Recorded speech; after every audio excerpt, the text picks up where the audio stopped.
Good evening बच्चों। आज मैं आपको विशेषण समझाऊंगी। विशेषण को इंग्लिश में एडजेक्टिव भी कहते हैं। बच्चों, इसमें मैं आपको विशेषण का अर्थ, उसकी परिभाषा,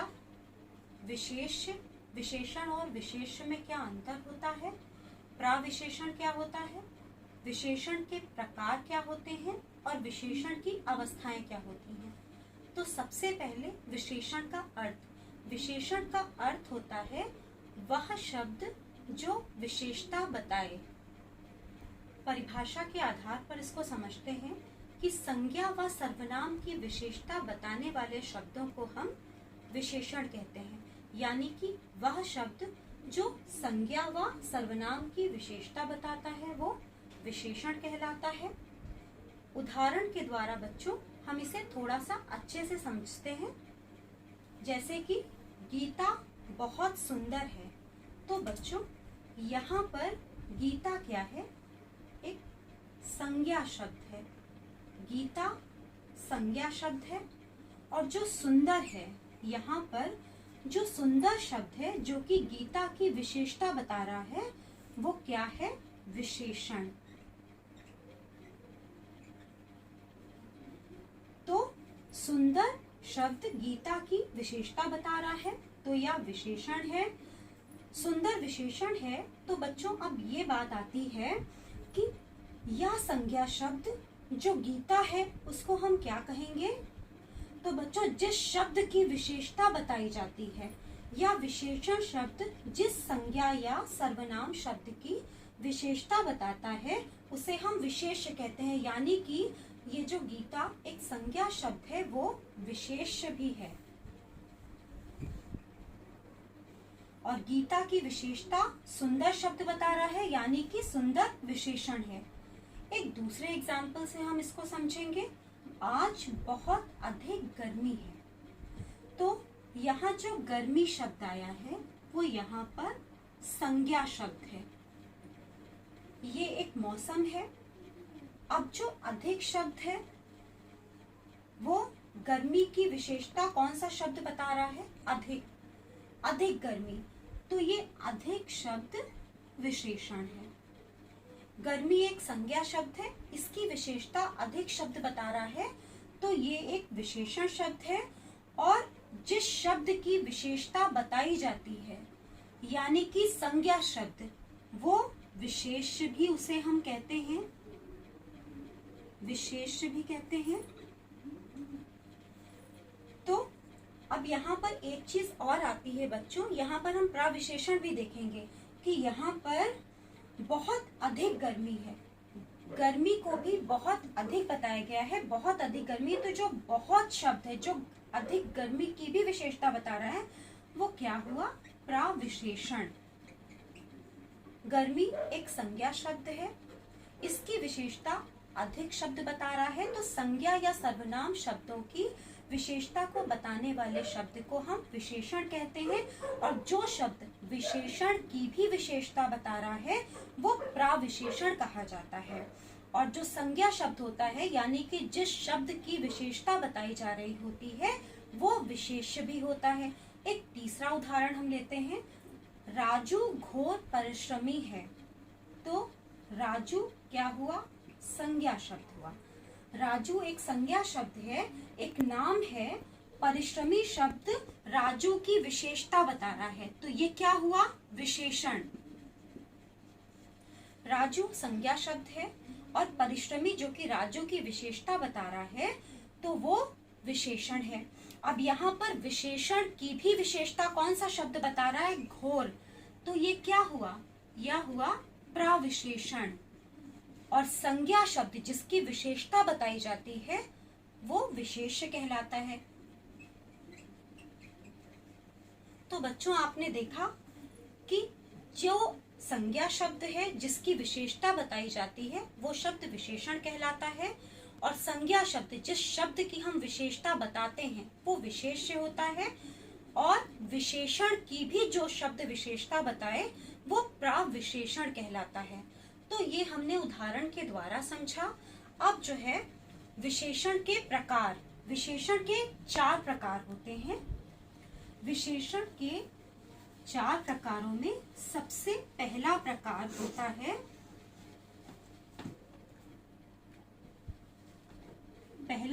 होता है गुणवाचक विशेषण। बच्चों, गुणवाचक विशेषण जैसा कि आप इसके नाम से देख रहे हो कि ऐसा विशेषण शब्द जो गुण के बारे में बताता है और दोष के बारे में बताता है, या गुणवाचक विशेषण शब्द जो गुण के बारे में बता रहा है, दोष के बारे में बता रहा है, आकार के बारे में बता रहा है और प्रकार के बारे में बता रहा है, रंग के बारे में बता रहा है और रूप के बारे में बता रहा है, गंध के बारे में बता रहा है, ये सारे इसके अंतर्गत आते हैं। ये हम कह सकते हैं कि जो गुण, दोष, आकार, प्रकार, रंग, रूप, गंध के बारे में बताता है वो क्या कहलाता है? गुणवाचक विशेषण कहलाता है। इसको एक एग्जाम्पल के द्वारा एक उदाहरण के द्वारा हम बहुत अच्छे से समझेंगे। गुणवाचक विशेषण का उदाहरण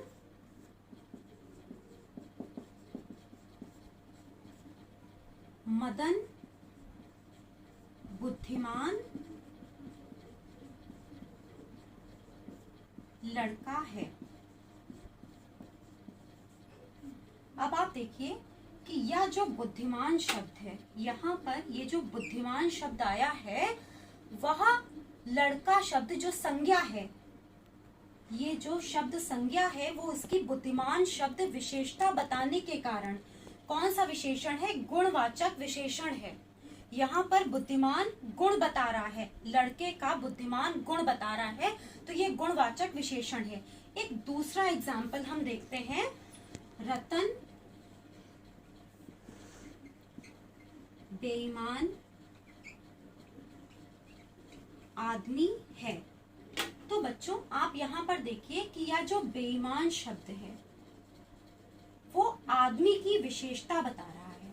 रतन बेईमान आदमी है, तो यहाँ पर बेईमान शब्द आदमी की विशेषता बता रहा है और इस जिसकी विशेषता बताई जा रही है वह विशेष्य है। आदमी की विशेषता बेईमान शब्द बता रहा है, तो यह विशेषण है। यहाँ पर गुण, दोष बताए जा रहे हैं, विशेषता बताई जा रही है। एक तीसरा एग्जाम्पल हम देखेंगे, पवन एक बड़े घर में रहता है। पवन एक बड़े घर में रहता है। यहाँ घर शब्द जो है वो संज्ञा है। पवन एक बड़े घर में रहता है, यहाँ पर घर शब्द संज्ञा है और इसकी विशेषता बताने के लिए बड़े का प्रयोग किया गया है। घर शब्द की जो एक संज्ञा शब्द है इसकी विशेषता बड़े शब्द बता रहा है, तो ये बड़े शब्द क्या है? विशेषण। संज्ञा या सर्वनाम शब्द की विशेषता जो शब्द बताए वो विशेषण कहलाता है और यहाँ उसका क्या गुण बताया जा रहा है? तो घर शब्द विशेष भी है, क्योंकि जिस शब्द की विशेषता हम बताते हैं वो विशेष भी कहलाता है।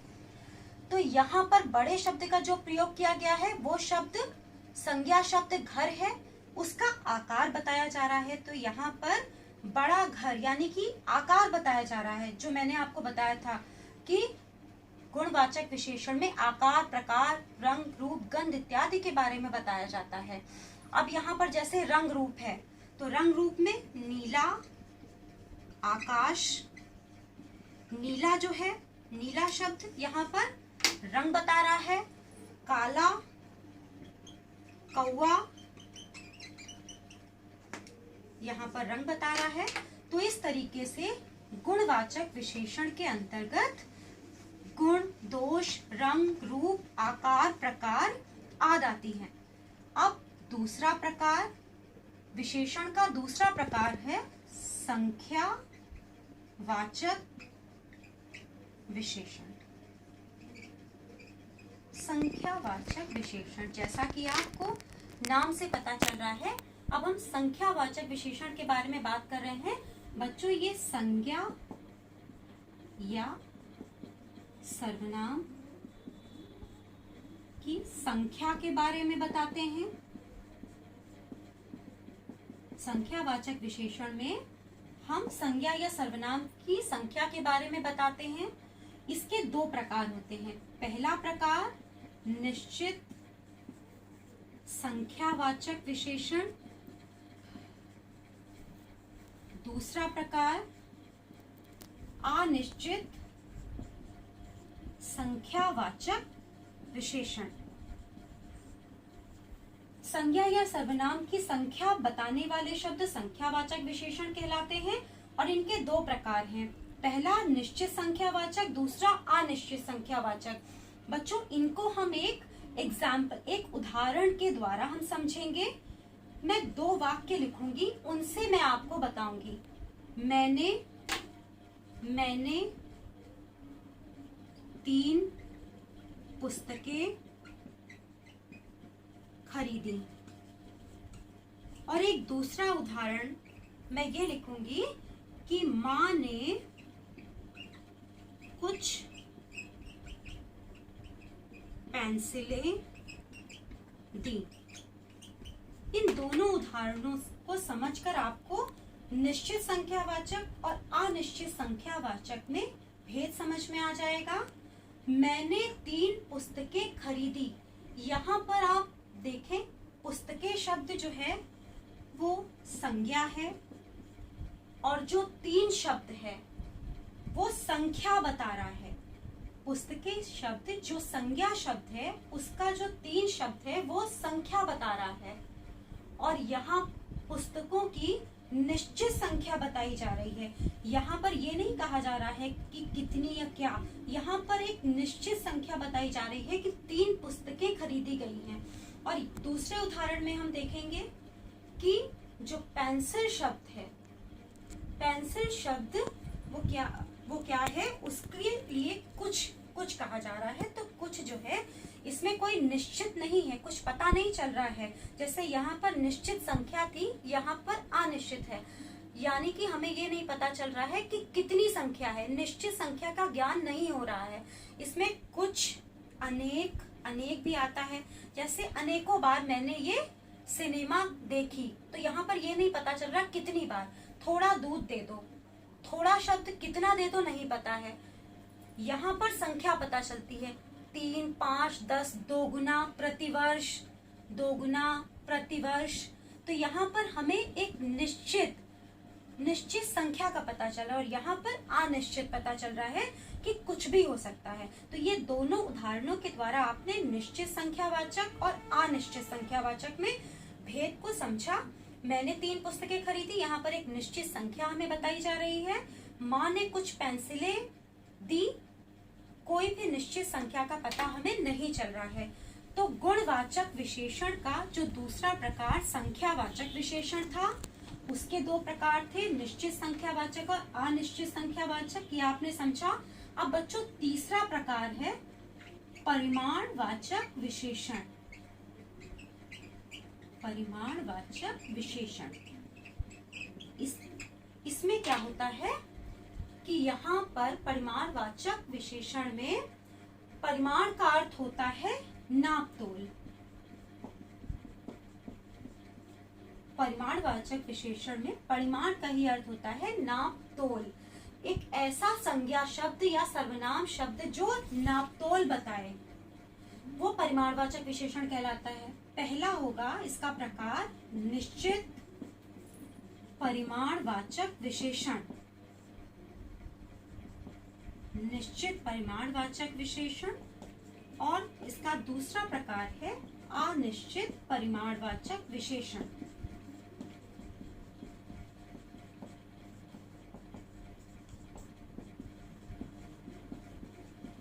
अब सबसे पहले हम समझेंगे निश्चित परिमाणवाचक विशेषण। इसको एक उदाहरण के द्वारा हम समझेंगे।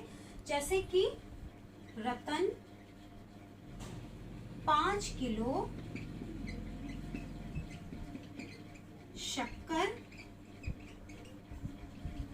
लाएगा।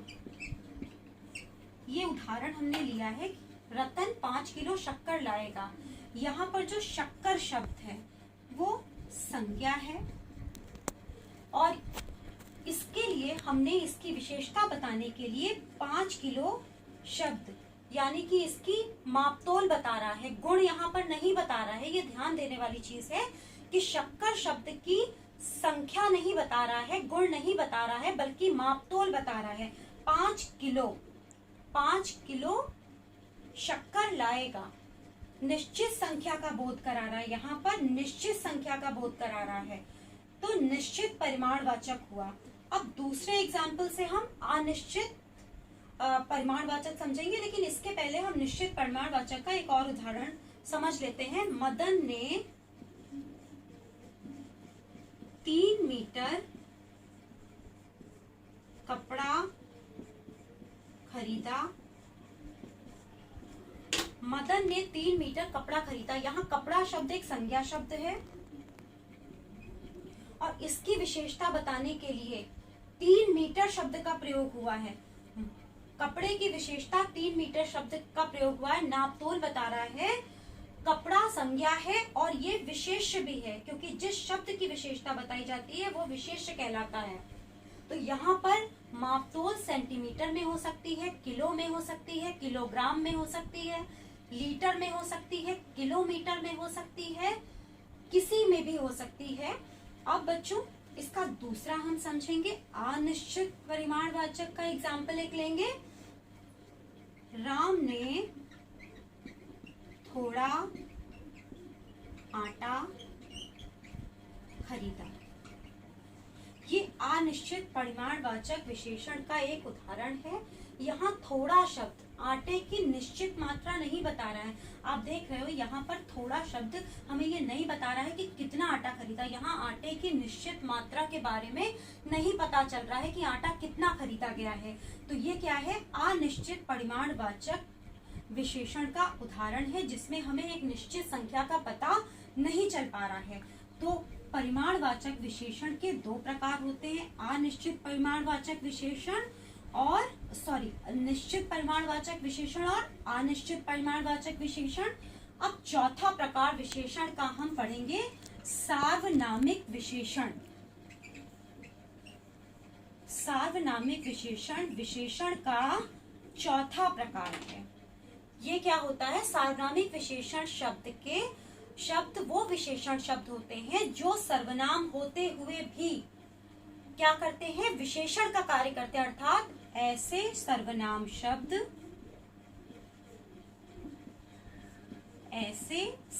शब्द जो कि विशेषण का कार्य करें,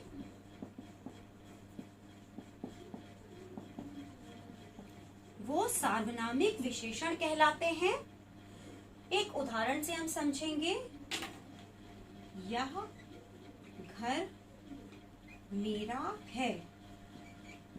या घर मेरा है, घर शब्द संज्ञा है।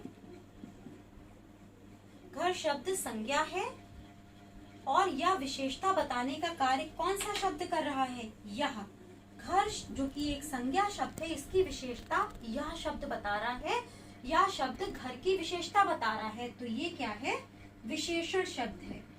सर्वनाम होते हुए भी ये विशेषता बता रहा है, तो ये विशेषण शब्द हुआ।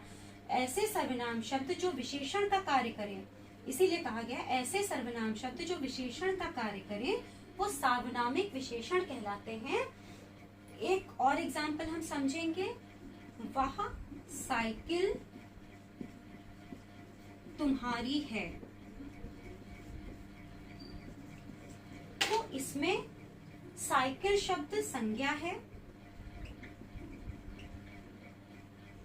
और इसकी विशेषता बताने के लिए वह शब्द का प्रयोग किया गया है। वह शब्द साइकिल की विशेषता बता रहा है कि वह साइकिल तुम्हारी है, तो ये क्या हुआ, विशेषण। तो बच्चों ऐसे सर्वनाम शब्द जो विशेषण का कार्य करते हैं, सर्वनाम होते हुए भी संज्ञा या सर्वनाम संज्ञा की विशेषता बता रहे हैं, वो विशेषण शब्द हैं। तो इस तरीके से विशेषण के चारों प्रकार आपने देखे, गुणवाचक विशेषण, संख्यावाचक विशेषण, परिमाणवाचक विशेषण और सार्वनामिक विशेषण। अब हम विशेषण की तुलना यानी कि उनकी अवस्था, इसके बारे में जानेंगे। तो पहली होती है मूलावस्था, दूसरा है उत्तरावस्था, तीसरा उत्तमावस्था। मूलावस्था में क्या होता है, इसमें व्यक्ति या वस्तु का वर्णन सामान्य रूप से किया जाता है, कोई तुलना प्रकट नहीं करता, सामान्य रूप से प्रकट किया जाता है। मूलावस्था में सामान्य रूप से प्रकट किया जाता है, इसमें किसी के साथ तुलना नहीं होती है, ये जैसे है वैसे ही प्रकट कर दिया जाता है। उत्तरावस्था में क्या होता है, जब विशेषण द्वारा किन्हीं दो वस्तुओं की तुलना की जाती है, दो वस्तुओं की तुलना की जाती है। उत्तमावस्था में क्या होता है, जब विशेषण द्वारा दो या दो से अधिक वस्तुओं में से किसी एक वस्तु की हीनता या अच्छाई दिखाई जाती है। दो या दो से अधिक वस्तुओं की हीनता या तारीफ दिखाई जाती है। अब एक छोटे से एग्जाम्पल से हम तीनों में अर्थ समझेंगे। मूला अवस्था का एग्जाम्पल अगर हम ये दें, एक उदाहरण दें, रमेश सुंदर है, ये साधारण रूप से बात कह दी गई है, रमेश सुंदर है। अब उत्तरावस्था का वही उदाहरण हम लेंगे, क्या, रमेश से दिनेश सुंदर है। अब उत्तमावस्था का यही उदाहरण लेंगे कि राजू सभी लड़कों से अधिक सुंदर है, अधिक सुंदर है। तो बच्चों यहाँ पर आप देखिए कि विशेषण की तीन अवस्थाएं होती हैं, मूलावस्था, उत्तरावस्था, उत्तमावस्था।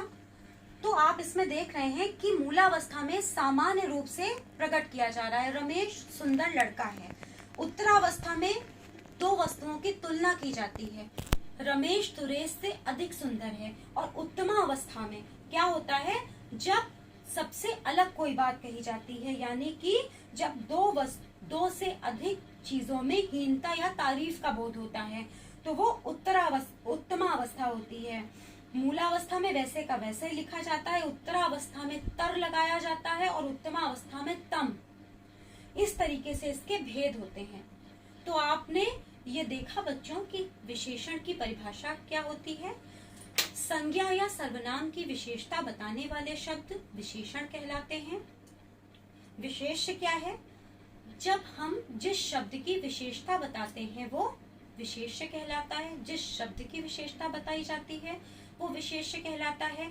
और विशेषण की भी जो विशेषता बताए वो प्राविशेषण होता है। जो शब्द विशेषण की भी विशेषता बता रहा है वो प्राविशेषण है।